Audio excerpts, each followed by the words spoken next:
Start with the name of Allah, who is most beneficent and the most merciful. Today we are going to start our second chapter, which name is Responsibilities of Youth. Basically ये कायदे आज़म की एक speech है जो उन्होंने Dhaka university में की थी कन्वोकेशन के मौके पे।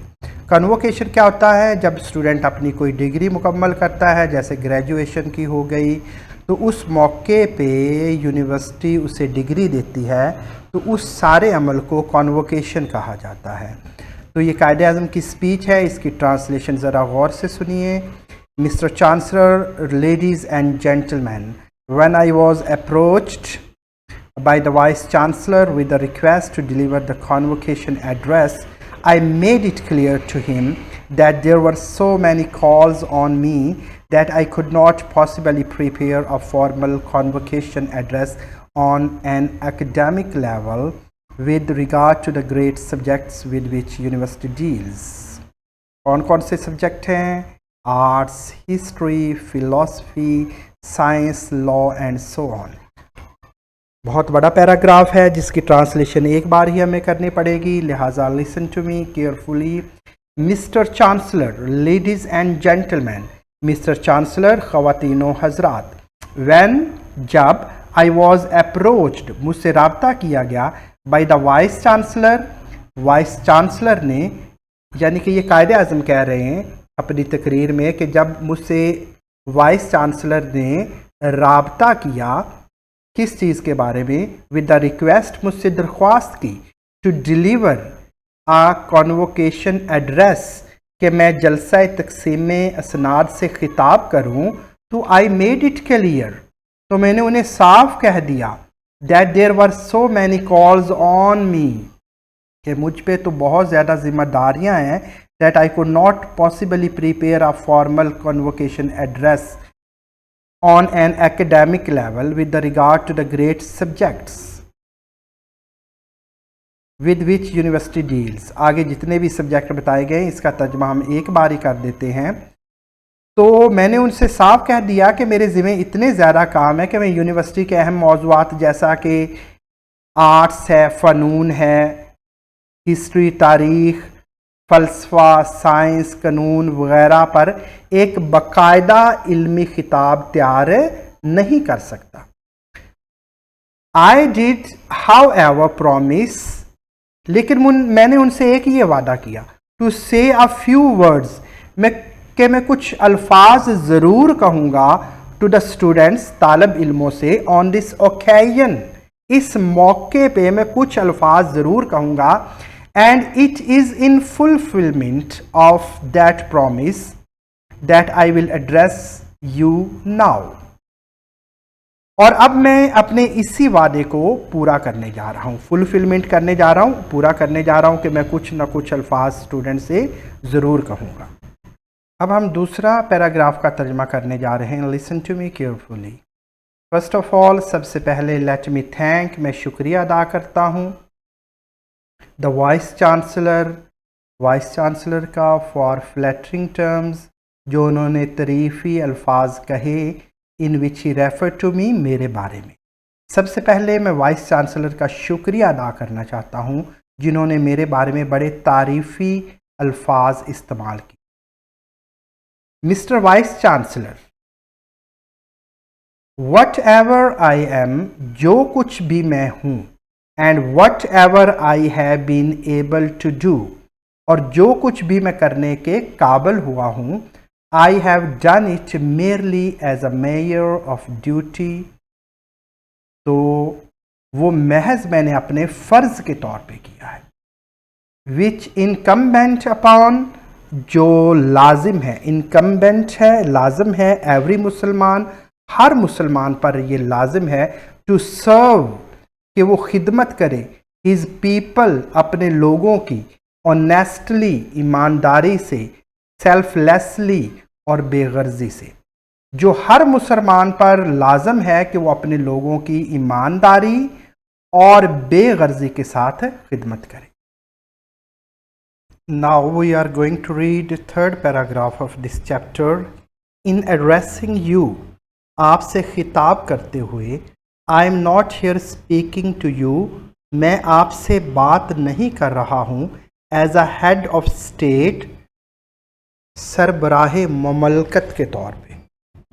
सरबराह ममलकत के तौर पे मैं आपसे बात नहीं कर रहा हूँ, बट एज अ फ्रेंड, मगर एक दोस्त की तरह बात कर रहा हूँ।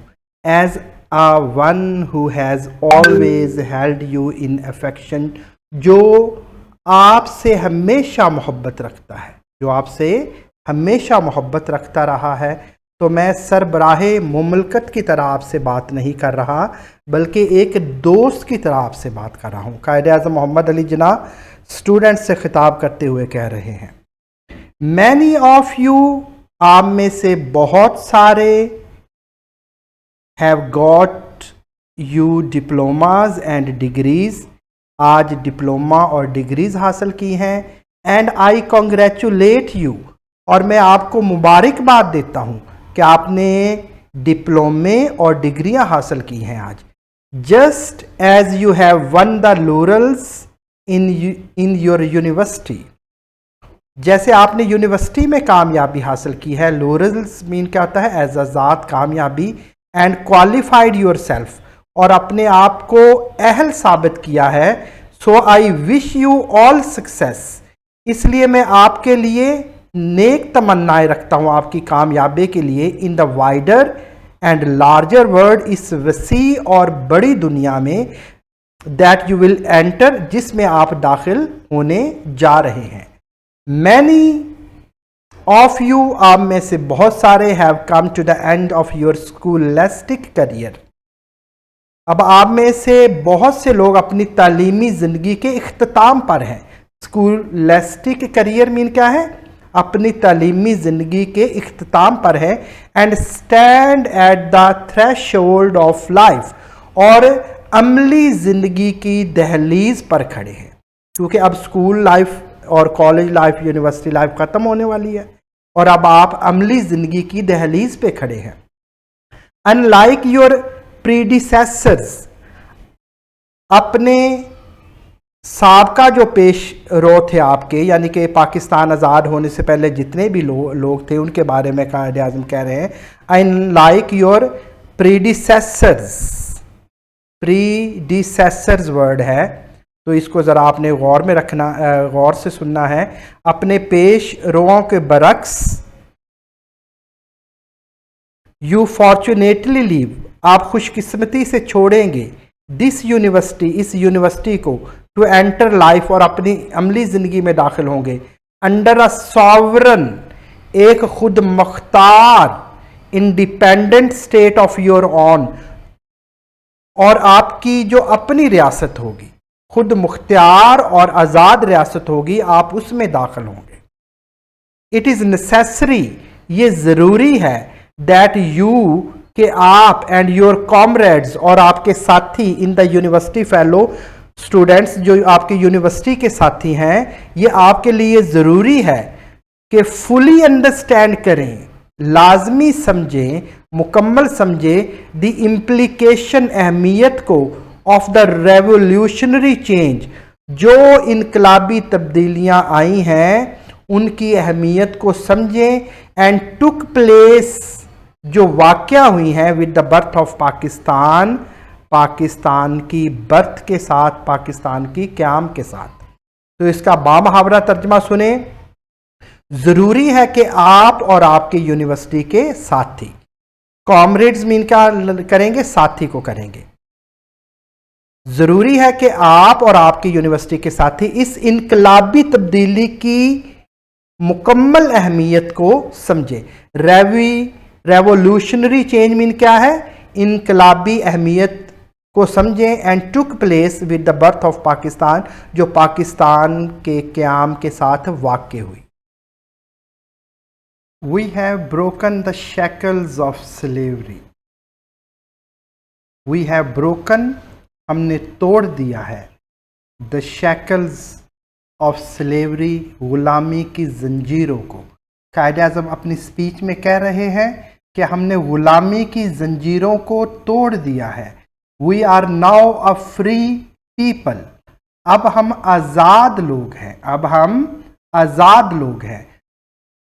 Our state is our own state. अब ये जो रियासत है हमारी अपनी रियासत है। Our state is our own state. Our government is our own government. हमारी हुकूमत हमारी अपनी हुकूमत है। ऑफ द पीपल, जो लोगों की है। रिस्पॉन्सिबल, जो जवाबदेह है। To the people of the state, इस रियासत के लोगों को ये हुकूमत जवाबदेह है। And working for the good of the state, जो रियासत की बेहतरी के लिए काम करती है। स्टेट रियासत की जो बेहतरी के लिए काम करती है। फ्रीडम, आज़ादी। हाउ एवर, ताहम। डज नॉट मीन लाइसेंस, इसका मतलब ये नहीं कि आपके पास लाइसेंस है। It does not mean that you can now behave just as you please, कि अब आप जैसा चाहे वैसा लोगों के साथ बर्ताव कर सकते हैं। आज़ादी का ये हरगज मतलब नहीं। As you please and do what you like, और वो सब कुछ कर सकते हैं जो आपको पसंद है। Irrespective of the interest of the people of the state, और दूसरे लोगों या रियासत के मुफादात को नज़रअंदाज कर दे। आज़ादी का ये हरगिज़ मतलब नहीं है। अ ग्रेट रिस्पॉन्सिबिलिटी, एक बहुत बड़ी जिम्मेदारी। रेस्ट ऑन यू, अब आप पे आयद होती है। And on the contrary now more than ever, और पहले से भी ज्यादा। It is necessary for us, हमारे लिए अब ये जरूरी है। नेसेसरी है, जरूरी है। टू वर्क, कि हम काम करें। एज अ यूनाइटेड, एक मुत्तहिद एंड डिसिप्लिन नेशन, और मुनज़्ज़म कौम के तौर पर काम करें। What is now required for us all is to constructive spirit and not the militant spirit of the days when we were fighting for our freedom. अब हमसे जो तकाजा किया जा रहा है वो तामीरी जज्बे का है। कंस्ट्रक्टिव स्पिरिट, किस चीज का तकाजा किया जा रहा है कि हम में कंस्ट्रक्टिव स्पिरिट होनी चाहिए, तामीरी जज्बा होना चाहिए, ना कि वो जंगजू जज्बा होना चाहिए जो हमने आज़ादी की जद्दोजहद के दिनों में दिखाया था। It is far more difficult to construct than to have a militant spirit for the attainment of the freedom. आज़ादी हासिल करने के लिए जोशो खरोश दिखाना ईजी है, आसान है, लेकिन आज़ादी के बाद तामीर करना ज़्यादा मुश्किल है। तामीरी काम करना बहुत ज़्यादा मुश्किल है। इसीलिए कायदे आज़म कह रहे हैं it is easier to go to jail, jail जाना आसान है, और फाइट फॉर फ्रीडम, और आज़ादी के लिए लड़ना भी आसान है, than to run a government, government चलाने की निस्बत। यानी कि गवर्नमेंट चलाने की निस्बत जेल जाना और आज़ादी के लिए लड़ना आसान है और गवर्नमेंट चलाना मुश्किल है। मतलब ये है, it is easier to go to jail और fight for freedom then to run a government.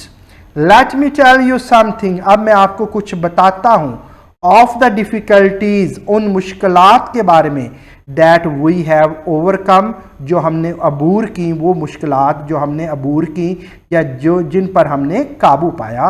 अब मैं उसके बारे में आपको बताता हूँ। Now we are going to read 4 paragraph of this chapter. Listen to me carefully and I would like to request you to subscribe my channel. Please help me in this matter. The 4th paragraph is, there followed in rapid succession other difficulties. Pakistan बनने के फ़ौरन बाद, कायदे आज़म जो बता रहे हैं कि इसके फ़ौरन बाद कई मुश्किलात तेज़ी से सामने आई। सच एज, जैसा कि कौन कौन सी मुश्किलात थी? विद होल्डिंग, रोक लेना, बाय इंडिया, इंडिया का, ऑफ आवर कैश बैलेंस, हमारी नकदी रकूम का रोक लेना, यानी कि जो पाकिस्तान के हिस्से में रकम आती थी वो इंडिया ने रोक ली। Such as withholding by India with of our cash balances, of our share of military equipments, और हमारे फौजी साजो सामान में से हिस्सा न देना। एंड लेटली और हाल ही में the institution of an almost complete blockage of your province, और हाल ही में आपके सूबे पर तकरीबन मुकम्मल इक्तसादी नाकाबंदी नाफिज कर देना। ये मुश्किलात कायदे आज़म बता रही हैं हमें फ़ौरन पाकिस्तान बनने के बाद आई। कौन कौन सी मुश्किलात आई ज़रा गौर से सुन लें। एक तो भारत ने क्या किया, इंडिया ने जितनी भी नकदी रकूम थी पाकिस्तान की वो रोक ली। उसके बाद जितना भी फौजी साजो सामान था उसका हिस्सा ना दिया। और हाल ही में कायदे आज़म बता रहे हैं कि आपके सूबे पर तकरीबन मुकम्मल इक़्तिसादी नाकाबंदी नाफिज कर देना। आई हैव नो डाउट, मुझे कोई शक नहीं इसमें, that all right thinking man, के जितने भी समझदार आदमी हैं इन इंडियन डोमेनियन, इंडिया की डोमेन में जितने भी समझदार बाशऊर आदमी हैं, डेप्लोर, वो अफसोस करते होंगे, दीज हैपनिंग्स, इन वाकयात पे वो अफसोस करते होंगे। मुझे कोई शक नहीं कि भारतीय डोमेनियन के तमाम बाशऊर अफराद इन वाकयात पर अफसोस करते हैं। एंड आई एम श्योर, और मुझे यकीन है, the attitude of the mind, कि ये जो जहनी रवैया है, दैट हैज़ बीन रिस्पॉन्सिबल, जो जिम्मेदार रहा है फॉर देम इन वाकयात का, विल चेंज, ये ज़रूर तब्दील होगा। और मुझे यकीन है कि इनके सबब बनने वाला जो रवैया है वो ज़रूर तब्दील होगा। बट इट इज़ असेंशियल, लेकिन ये ज़रूरी बात है, ये स्टूडेंट्स को कहा जा रहा है, कायदे आज़म स्टूडेंट्स को कह रहे हैं कि इट इज़ असेंशियल, ये ज़रूरी है, that you should take note of these developments, कि आप इन पेश रफ्तों पे नज़र रखें कि इंडिया ने हमारे साथ क्या क्या किया, भारत ने हमारे साथ क्या किया है। But it is essential that you should take note of these developments, कि ये जितनी भी पेश रफ्त हुई है आप इन पर नज़र रखें।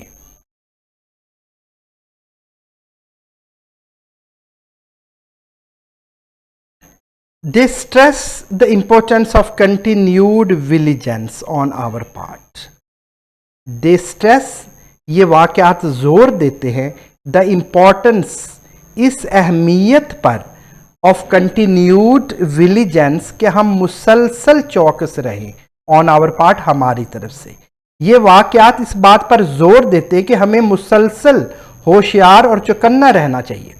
Your main occupation, आपकी सबसे बड़ी जिम्मेदारी क्या है, शुड बी फेयरनेस, कि आपको इंसाफ करना चाहिए, टू योर सेल्फ, अपने आप से इंसाफ करना चाहिए, इन फेयरनेस ऑफ योर पेरेंट्स, अपने माँ बाप के साथ इंसाफ करना चाहिए, एंड इन डीड, और बिलाशुबा, फेयरनेस टू योर स्टेट, आपको अपनी रियासत के साथ इंसाफ करना चाहिए।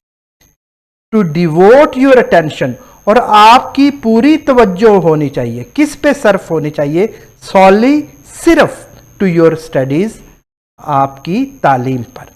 तो इसका बामुहावरा तर्जमा सुने, आपकी सबसे बड़ी जिम्मेदारी खुद अपने साथ इंसाफ करते हुए, अपने वालदैन के साथ इंसाफ करते हुए, और रियासत के साथ इंसाफ करते हुए ये है कि आप अपनी पूरी तवज्जो सिर्फ तालीम पर मरकूज करें।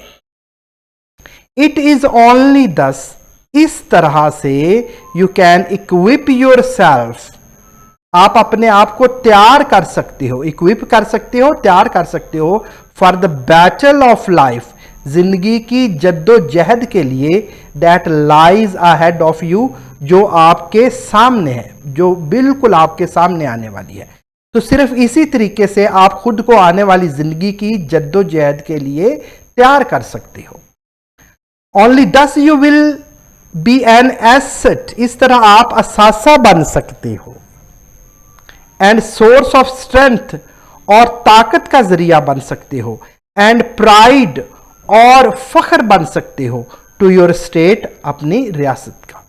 सिर्फ इसी सूरत में आप रियासत के लिए एक कीमती एसेट बन सकते हो, एसेट असासा बन सकते हो, ताकत का जरिया बन सकते हो, और अपने मुल्क के लिए, अपनी रियासत के लिए क्या बन सकते हो, फख्र बन सकते हो।